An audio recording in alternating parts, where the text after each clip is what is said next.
Hi everyone. This week we're going to do something a little bit different. I'm taking you out into my garden and we're going to collect some bits and pieces and we're going to make our very own mandala that's inspired by nature.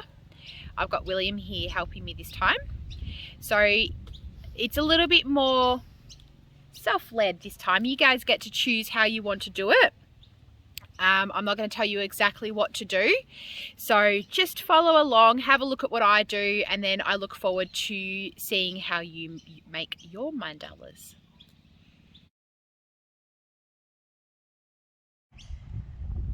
You're going to need a basket or something similar to collect your items in, and then I've chosen a nice grassy spot for me to lay out my mandala. You could also do it if you want to lay your mandala out inside on a piece of paper, or you could do it on your driveway on the concrete, but just somewhere flat and fairly clear that you can lay your mandala out.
So these are the items that we've collected.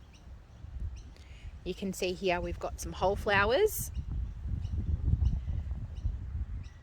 and then we've also got some petals off of the flowers as well. These ones we've left whole, but we might be able to pull those petals off if we decide we want to use them differently.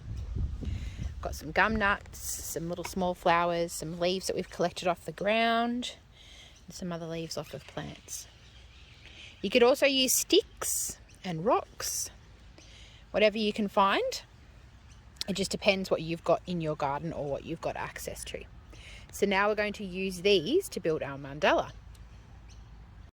Okay, so the first thing you need to start with is the middle of your mandala. This is the flower that we have chosen for the middle of ours, and then we're just going to build our mandala up around that flower. So William's noticed that there's 5 petals on this flower. So we're going to put 5 pieces of lavender, 1 for each petal around there. And now he's just trying out to see what we've got enough of. So if we don't have enough of things, we can go and get some more. But we're just going to try out what we've got. Because we've noticed, how many spaces is there in between the lavenders, Will? 5. Yeah. So you can see we're building our mandala in a circle shape, and we're doing patterns. So how does the pattern that's around our center flower go, William? Can you tell us the pattern? It's this one. What's this? Lavender. What's this one? Lavender. They're dandelions, and those ones. Yeah, And then it goes definitely. lavender, dandelion, lavender, dandelion, lavender, dandelion, lavender. All the way around. So what are you going to do next? Thinking maybe gum nuts next? If we have enough. We have enough? Mm.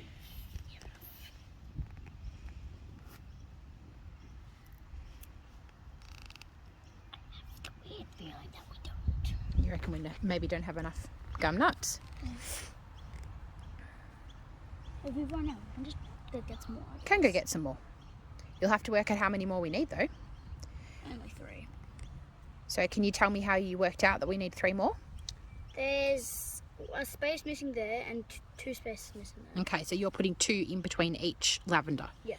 So you think that we need 3 more. 1, 2, 3. All right, so we'll just remember that. We need to go and collect 3 more gum nuts. So what are you going to do next?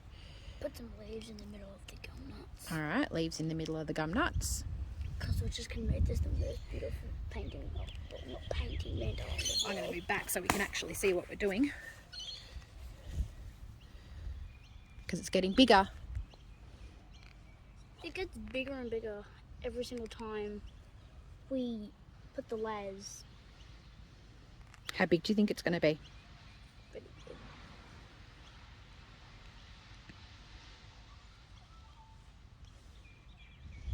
All right, so we're going to keep going with this and then we'll come back once it's finished.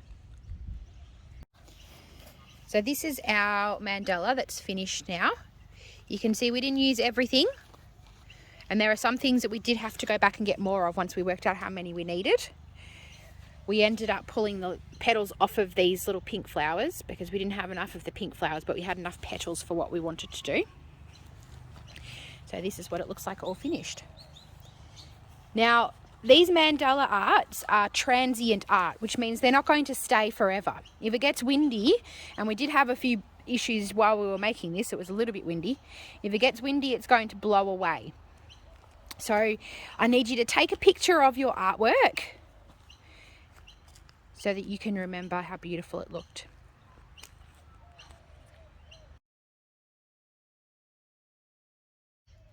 So we just wanted to say thank you to everybody for watching our mandala video. Yeah. William was also suggesting some other things that we might be able to collect, put in our mandalas. What were you saying, William? You could use like colourful rice, flour. Yeah, so you could use stuff from inside the house as well. So if the weather's really yucky and you can't get outside to collect things from nature, you can do mandalas inside. Yeah. But today's video is about an outside mandala, isn't it? Yeah. Yeah. What sort of outside things could you get? If we went to the beach, what would you be able to build a mandala with? You could use sea glass, corals, sponges. Yep. What about some shells? You could use shells. Some seaweed. Some small rocks, some seaweed. Yep. Some sticks off the beach. Sand even. Yeah, you could use sand. You could make patterns in the sand instead, using a stick. And it makes shapes coming out. Yeah. What did you like about building the mandala today? Collecting all the materials to make it. You liked going around the garden collecting everything? Yeah. Yeah. It's fun, isn't it? We had to be a little bit careful of a few of the bugs that we had going on though, didn't we? Yeah. But that was all. That's all for today, isn't it? I think we're done. Yeah. Yeah. So we want to say thank you to everybody for watching. Yeah. So thank you guys. Thank you all. We look forward to seeing your mandalas that you make. So make sure you put lots and lots of photos up once you are all finished. Thanks so much, guys. Bye. Bye.